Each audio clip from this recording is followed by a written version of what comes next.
Hey guys, Pete Tansley here, and on the line with Eoin. Owen's the founder, the creator of his PT brand, Empowered Strength. Welcome. Thanks, Pete. How are you? Yeah, dude, really good. Mate, can you just take like a second to just briefly explain right now, like, who do you help and what do you do?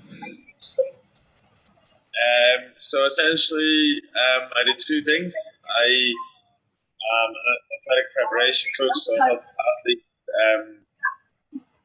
reduce the risk of injuries, get stronger and faster for the sport, and I also help people lose fat and feel better in the skin. Awesome. Love that. All right, dude. So we've been working together for, I don't know, probably quite a while now. But when we first spoke, probably a year or more ago, can you sort of explain where you were then and what problems you were facing business-wise back then? So back then I was in a mentorship and one of the coaching, business coaching. I'd obviously took a lot of time using the modules that you had then and implemented them into my business. So there's just all the free content and stuff that you're putting out. So that was about maybe 2.5 years ago. I started really following some of the stuff you were learning, some of the stuff you were sharing. And I guess we had a few conversations about working more together once you went out by yourself. And at the time I was, I guess, not in a financial position to fully buy in and immerse myself. And I think time is also an issue as well. I had another pretty demanding job. And then, just using a lot of the stuff that you've been sharing for free and any free calls that we were doing on the group and on your own Facebook page that was jumping onto just to sort of absorb as much as I could from you. I implemented a lot of that, and whenever I made the move down here to Melbourne, it was just I guess there was a point. I mean, for example, I remember handing over my last $10 to Red Rooster, and a week later I ended up signing one client, and I used half of that amount to get involved with yourself. I remember that chat because we had a chat maybe a little bit before that, a few months, and you're like, nah, I can't do it, it's too expensive, and I didn't push it. And then I remember that chat and the Red Rooster moment was I remember, now that you bring that up, I remember it now. Yeah, so that was the worst $10 to spend in my life. Yeah. So there was, even though we've had about maybe 4 or 5 calls and stuff over the last couple of years, like breakthrough calls and stuff like that, like you were always very honest, and you gave advice that was going to help me so that in the long run, I guess I could take out the services and the mentorship with you. So I just sort of got that feeling that, you knew what was, like, you actually genuinely cared for me. So I wanted me to become a success. So that's why whenever I eventually got that paycheck after spending my last $10, I was like, screw this, I'm going to jump on board here. Like, Pete wants me to do well. So I love that. And back then, bro, like, what were you selling? What were you offering? Like, were you doing long-term programs for clients? Were you taking anybody that came to you? Like, how did it look back then? At the time, I was pretty much just taking anyone. I was trying to offer too many services, I guess, rather than focusing on one and really getting that to flourish. For example, I was pushing an online program, and I didn't really, I guess, put too much time into it. I thought it was going to be like this passive income laptop lifestyle kind of thing, but didn't really have the fundamentals of my one-to-one stuff set up first. So, and I guess just changing my mindset around that was very, very good too. So it's a bold move, and I think of it like you had literally $10 or less than 10 after Red Rooster. What made you think, like, I'm going to ask for help and pay for somebody's help here? Why didn't you, like, when you had next to nothing, why didn't you just say, like, screw it, I'm going to save every penny. Like, what? Obviously, you had two decisions to make: either get some help and join, or don't. What made you make that decision? I just accepted that I didn't know everything. I guess having the accountability as well. Yeah, and being a part of that community. I think everyone's really lovely in there, and everyone's Yeah. in there, you get so many likes and ringing the bell and stuff like that. I think it's awesome. It's a good community. But at that time, I was just sort of like,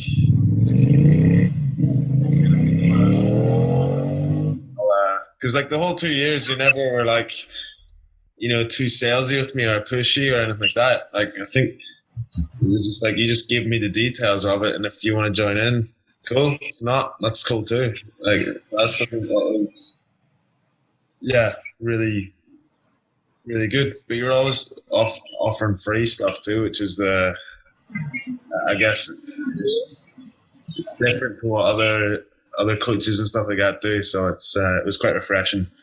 Yeah, for sure, man.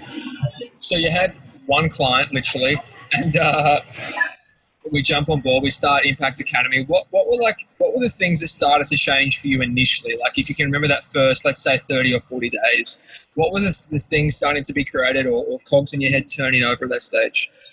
I guess I just started to get confident in my service and like really thinking down and like who I want to serve. I guess like the momentum just built up and just kept going. Like, I signed up a few clients. They got some really good results. I guess I was just more confident in actually selling my service. Just sales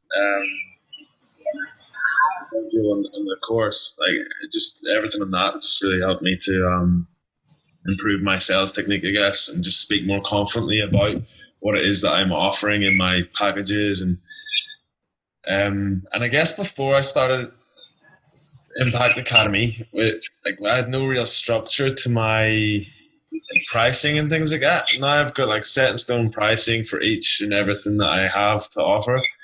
Yeah. Different contracts and stuff like that. People things like that I'd never really had any idea about before. So did the pricing increase, or did we change the length of time somebody sort of committed with you? Both really. So I increased my pricing, and everyone seems to be signing up for like a long-term contract. I think the adherence as well, like from my clients, their adherence is like nearly 100% because they've invested that money for a certain period of time. They want to get the most out of what they're paying for. So that's the important thing. Yeah, bro, you're in a city that's hyper competitive. There's lots of PTs there, but yeah, I think we gave you structure around how to sell. Is like the strategy is one, and then I think the confidence and the mindset that comes with that. Absolutely. Yeah. So sales was one, pricing was the other, and yeah, really like running it like a business. I think like you have set prices, set length of time. Yeah, absolutely, and like as you said, just running it like a proper business. Really, like I went and got a uniform for myself and I'm wearing now. You can buy these online. Just swipe up. Edit that discount code. No, we'll use your discount code, and we can make money off this. Yeah, exactly. So I went and like even got myself a uniform and like, just so I look the part, and then I've been looking after myself so that like I'm walking the talk kind of thing too. So I think like as well as that, like I've turned it into like my own little community as well, which is something that I never really thought I'd have. I think it's more of just getting a bit more confidence well, just getting people on board with what I'm about, and that comes from like I share stuff in my group with my clients and on my social media as well. So One thing, I don't know if this has been, I'll ask you, has it been very intentional from you to like inject personality into what you do? Has that been like I think it's just, has that come out, or has that made a deliberate decision? No, I guess, I'm not a very serious person. I like to have a laugh. I like to make people feel good around me. So, and if people are reading my social media, I don't think, well, I like to have a laugh about things. And I think, given the state of the fitness industry at the moment, it's like too many people are sharing quotes from the 1700s rather than quoting people like Will Ferrell. It's just funny, but it's quite relevant as well. Like, it's, shouldn't, I don't feel myself when I'm taking myself too seriously. So I just think like being myself is just the way I'm going to be. The same silly sort of chap that I am, I guess. Oh yeah, I think it's a very like attractive personality type to be around as a trainer, to still get serious results, but yeah, not treat it like a science conference. Like a boot camp or a commando as well. I mean, with what we do, I guess it's like you sort of have to have some leeway and some balance for your clients as well. If they can't tell you about them if they can't tell you about them having a big night on the weekend kind of thing, like, you're not going to get them sort of, what am I trying to say? If they're not able to trust you enough to tell you about their big night on the weekend, how are you going to be able to fix that into their training session so that it's not like they're being punished for that? Instead, they're being shown how to recover from that and get back on track. Shouldn't be scared. People shouldn't be scared of you as a PT. I think that about the industry is that PT see it as punishment for them. You're trying to make life pain-free and happy for people. So, yeah, I think that the way my personality is, it's just, that's the way it's going to be, because my clients like that about me. So I'm not that. Yeah, you're relatable. You're an actual human being. Yeah. Not some robot eating chicken and broccoli all day. Yeah. All right, cool. So if we fixed pricing, we had structure, we sort of upped professionalism, but whilst also kept like your own personality without being a robot. Yeah. So what's the result now? Like where you're at now compared to way back then? How is clients, income, life better now? Well, I mean, I'm earning great money every week.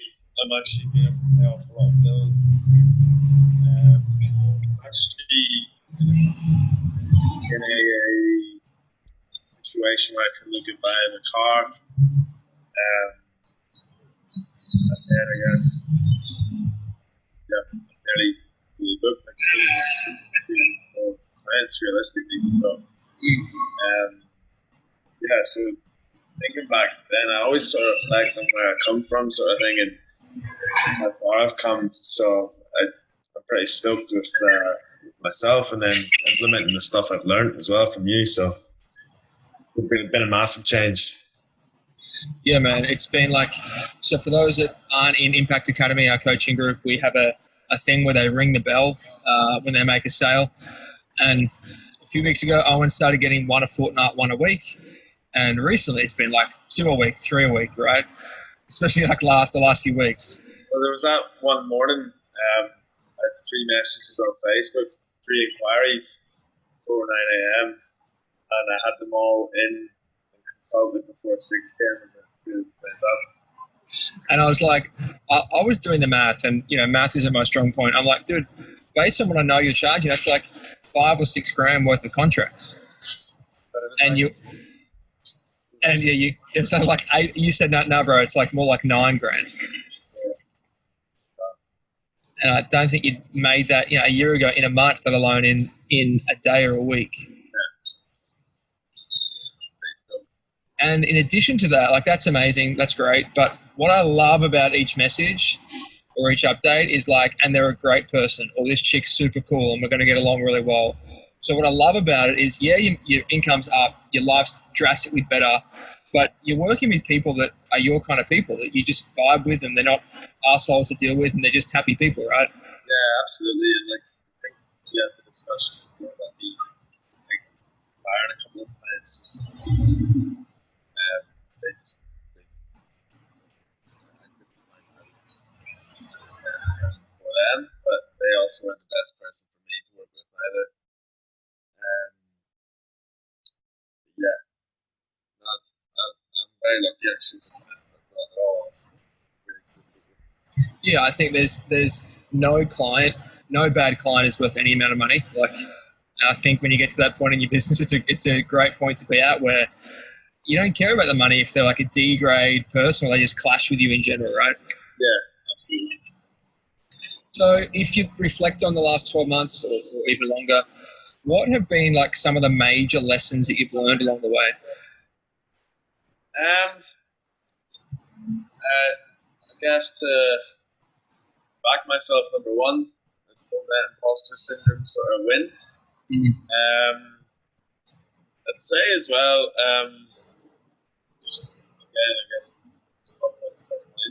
be relatable with people, be compassionate, and then I guess just you don't always know everything. Invest in a coach, someone who's better than you, and just done it for a lot longer than you, and then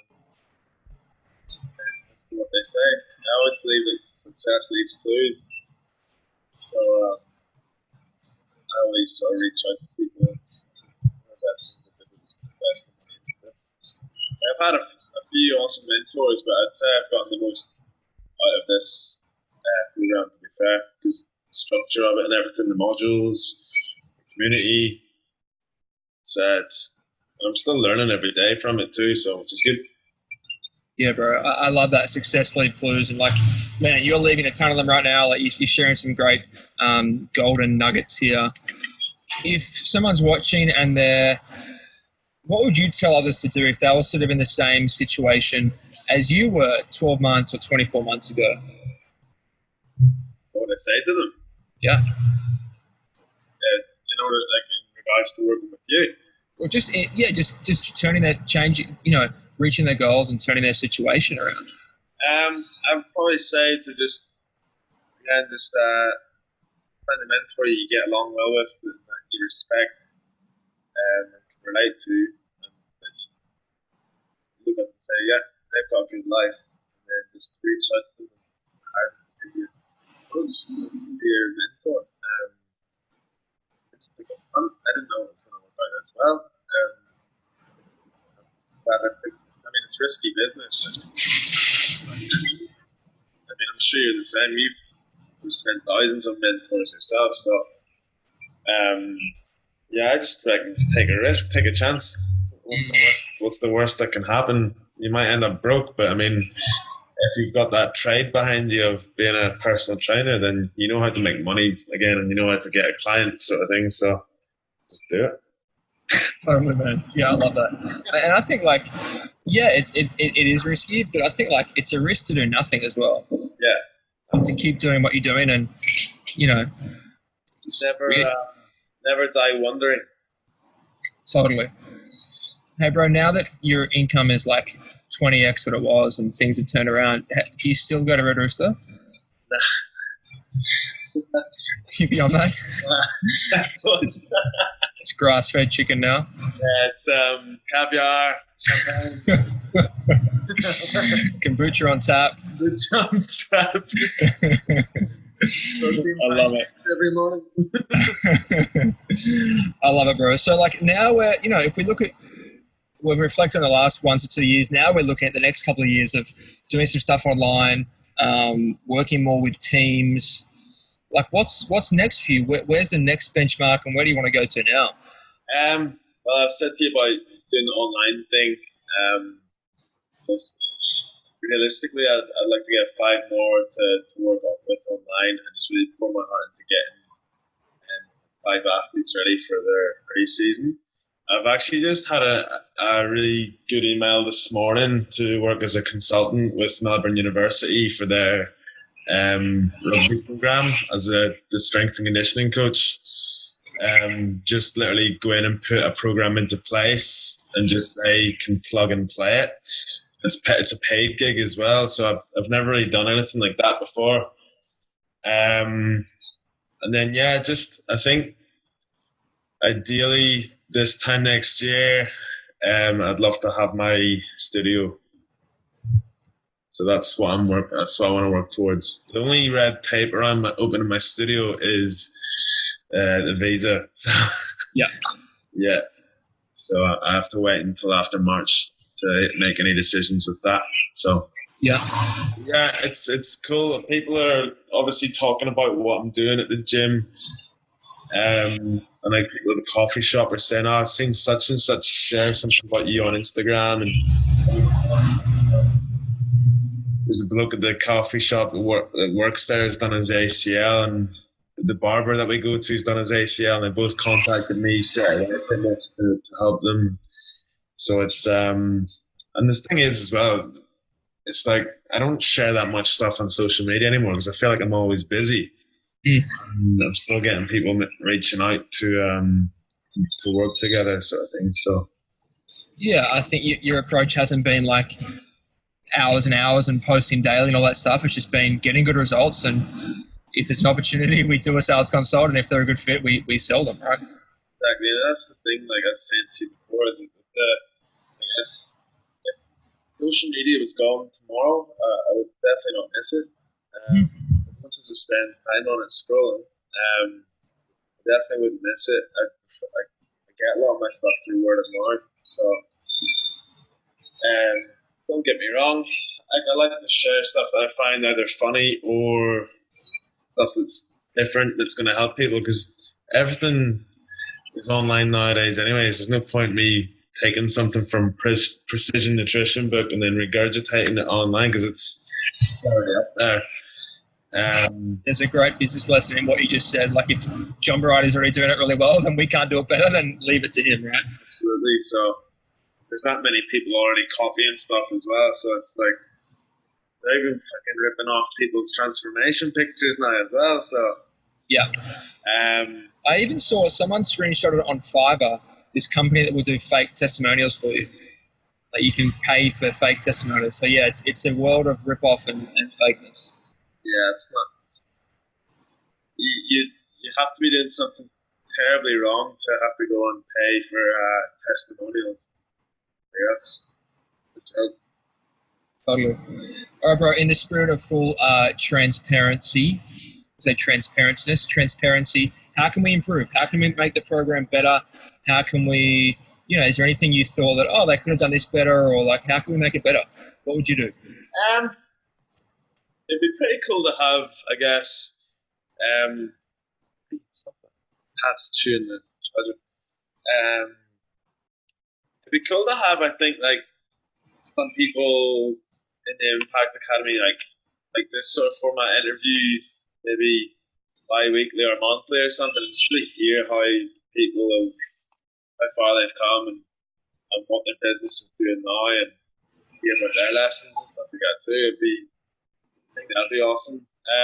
Yeah, great idea. I guess probably, you just keep me fairly accountable as it is, but maybe even the bi-weekly. I think you're going to start a bi-weekly survey or something like that. And that's literally the only two things I can think of. Everything else is crystal clear. It's very good. Yeah, perfect. All right, mate, you laid two good suggestions. I love that. All right, guys. Well, look, you're probably expecting a bit hard pitch from me or a big upsell. There isn't. Literally, if you want help to get better at sales, use your personality, have more structure, then we should chat. Let's chat. Reach out for a call. There might be a link below. If not, just add me on Facebook or on email and reach out. Let's chat. Let's get your results similar to Eoin, where you go from, Red Rooster to selling $9,000 in a day. Don't do the Red Rooster. Mate, anything else to add before we check out? Any closing comments or thoughts? No, I highly recommend the Impact Academy, and Pete, an awesome opportunity to work with the good man himself. Awesome. Thanks, brother. And yeah, guys, if we can help, if this resonates with you at all, reach out, let's chat, and get off the sideline. Let's get on the field and make this happen for you. Thanks, guys. This is Pete signing out. Talk soon.